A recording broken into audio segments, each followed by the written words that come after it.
Doug, I've heard people say that the problem with gamblers in recovery, because we really want to talk about recovery, and that the problem with gamblers in recovery is they're so anonymous, they're invisible. Do you think that people don't know the problem exists, or they just can't get their arms around it? I think a little bit of both. This would probably, I think a lot of people in GA would not like to hear me say this, but I'm going to say it. I disagree with the whole anonymous principle. I am not the least bit ashamed for the fact that I have the disease of addiction. If I got thyroid cancer, I wouldn't be ashamed to admit that. If I had diabetes, I wouldn't be ashamed to admit that. It's a disease. My disease has a pathological element, a physical element, and a psychological element. I have defective dopamine receptors in my brain. In combination with that, I have certain character defects or certain psychological problems. And the combination of those two things makes me an addict. And so I'm not going to be anonymous about it because I want people to know about my disease, because if they do, then perhaps the next addict who's in a position of trust will not victimize people like I did. Not a day goes by that I don't feel horror and shame about the lives I destroyed with my addiction. I took the money, the hard-earned money of people who trusted me with their future. This was something I never would have done but for this horrendous disease that I have that turned me into this monster. And until the judiciary, politicians, and the public truly understands our disease, we'll never be able to properly treat and intervene. The key to these cases, I mean, in the last, since I've been in, 6.5 years, there's been more than half a dozen lawyers who have done the exact same thing I did. It's not rocket science to step in when we see this start to happen and block them from their trust account so that they can't rob people. And that, had I been properly intervened, I would probably be practicing law again and my victims would be whole. As it stands now, I've had to fight this 7-year fight, and I'm now finally getting close to being in a position where I can repay those people.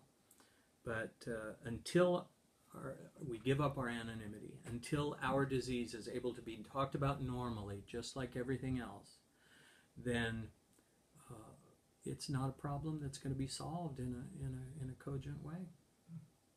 Thank you. Mm-hmm. So tell me about the good stuff. So I enrolled at the Problem Gambling Center, which is an intensive outpatient program for the treatment of problem gambling. That was on Monday, October 8th, 2007. At 9 in the morning, I went to my neighbor and I borrowed $20 because I didn't have enough gasoline to put in the car to get to recovery. So I took that $20, I went to the gas station at the corner of the Terrible Herbs gas station at the corner of Sahara and Valley View. And I took that 20 and I put $10 worth of gas in, and I put $10 in the quarter video poker machine. And then at 10:30 a.m. on Monday, October 8th, 2007, I started IOP. I went to IOP for several hours, and then that evening at 7 p.m. I went to my first meeting of the Fellowship of Gamblers Anonymous at Mountain View Hospital. And that first meeting was terrifying. I was bitterly sad. I cried. But I told everyone in the room that I had lost every single thing I owned to gambling. And I tell you honestly, I think the only thing I took away from that first meeting was the fact that there was a place where people went to talk about it. And that was enough at that time. I was looking still down a long, dark tunnel.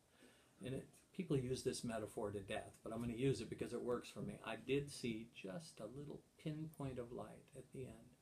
I said to myself, okay, I can go somewhere and I can talk about this. And as they say, the rest is history. But I mean, that was the beginning of a long series of breakthroughs. So many that they're hard to describe.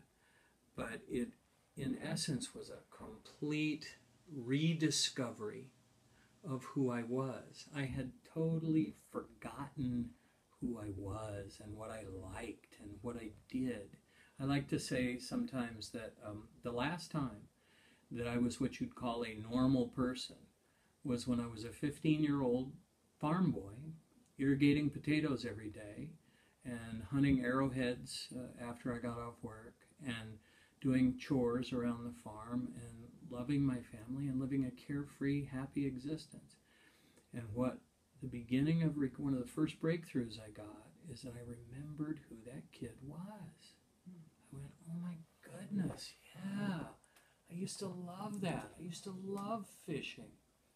I can have fishing again.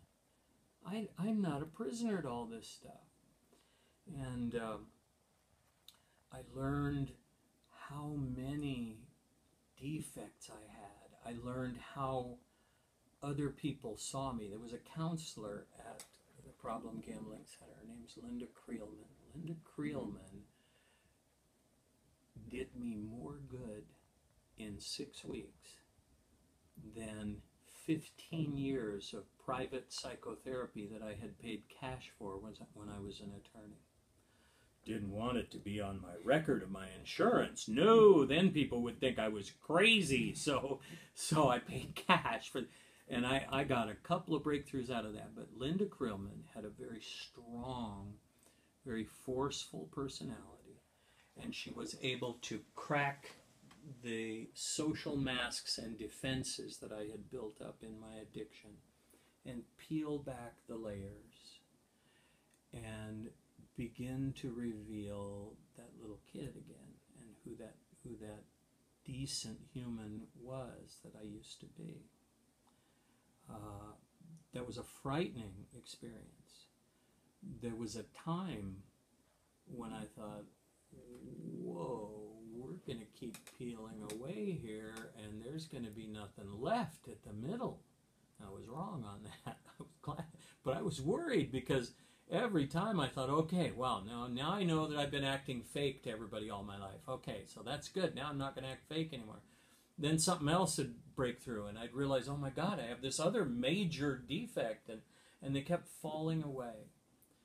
And the more things fell away, the more realistically I began to view myself, my place in the world, and other people. And GA kind of taught me how to begin relating to other humans and to the world in a quote-unquote normal way, in a way that I think most people who are not addicts, some people who are not addicts do. And so to me, what recovery is a constant reminder. I go to 2 to 3 meetings a week. I chair a meeting. Tonight I chair a meeting. I go to aftercare at the intensive outpatient program. I do a lot of 12-step work with other gamblers. I speak. You've seen me at state conferences and things. The purpose of all those things, for me, is to continue to form the new neural pathways and to solidify that my thinking now belongs here in my cerebral cortex and not in my midbrain. The disease of addiction is a disease of hijacking. I mean, the midbrain takes over the logical functions, and if we keep going to meetings, and if we keep talking to other addicts, and if we keep doing the next right thing, and if we keep staying in today and not worrying about tomorrow or yesterday, then our brains continue to function on a relatively normal basis. I'm not saying I'm normal. And, goodness gracious, I still act out in ridiculous ways sometimes. I'm not anywhere near, you know, Mr. GA perfect, but I'm a lot better, and for Pete's sakes, a lot happier than I've ever been. I see The that. crushing depression that I suffered with all my life, that was a direct result of my addictions, because I knew something was really wrong. I like to put it this way, I always knew I was freaking crazy. I just didn't know why. I didn't know why I was different from everybody else. And then when I really think back and look at it, I mean, I used to think, you know, well, people are partying like me. And nobody was partying like me. Nobody. I was the last guy to leave the keg, and I was the guy that always re-upped on the cocaine. I was the guy that wanted to keep going past 8 a.m. You know, so what recovery has given me is a realistic self-perspective, and just makes me feel good. That's wonderful. Thank you for sharing your story. Mm-hmm. My pleasure. We all need to. Thank you. Doug, I thank you for sharing your story with me and with Lainey's Hope. And I wonder what you would say to anyone that thinks maybe they're struggling with a gambling addiction. They're embarrassed, they're shameful, they're afraid. Yeah. What advice could you give them? That's a really tough one, because let me tell you something. One of my character defects was that I always thought I was right. I thought I knew everything. And so when someone would approach me about what I needed to do, pretty much automatically get rejected. The only reason that I eventually did get into recovery is because by that time I was 95% dead. I mean, I didn't care. I didn't care about breakfast. If somebody would have said, go hop on a pogo stick and hop around the building 4 times, I'd have gone, okay, whatever. So that's why I got into recovery. But what I would say to people is, if you can get yourself to do it, there is help. There is Gamblers Anonymous. Gamblers Anonymous is a good thing. It is not, in my opinion, the best thing. I would encourage anyone who decides to get into recovery to go to a treatment facility and do either an inpatient or an outpatient intensive program as a kickstarter to their recovery, which must be supplemented with Gamblers Anonymous. Gamblers Anonymous is a critical element. Treatment doesn't work without these constant reminders which help us face our disease in a real way, and at least help me. And so I would say, talk to a friend. I would say, go on a website.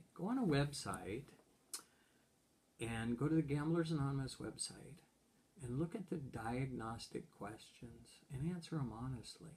If you do the 20 questions and you answer 7 or more yes, then you don't have to wonder whether you're a gambling addict anymore. You are one, and so you got to do something about it, or else die. I mean, you know, that's where you end up. I was 20 for 20 the very first time I ever saw those 20 questions. I was going to pull out my original, my first day combo book. I had an ink pen with me, and I wrote yes, yes, yes, yes. I wrote yes 20 times. You qualified. Oh man, that first meeting, I remember looking around going, man, there's some Lulus in here. And then 2 weeks later, I was the biggest freaking Lulu in the whole room. I was like way sicker than almost anybody else in that room. I was going, oh, wow, what a revelation. I'm glad you stayed. Yeah, me too. I love it. I'm not giving up recovery. It's my lawyer friends go, so, wow, that's great. You're going to GA. Wow, when you start practice again, you can just be done with all that. I'm going, no. I'm a lifer, baby. I'm in till the day I shuffle off these mortal coils. Glad you're here. Me too.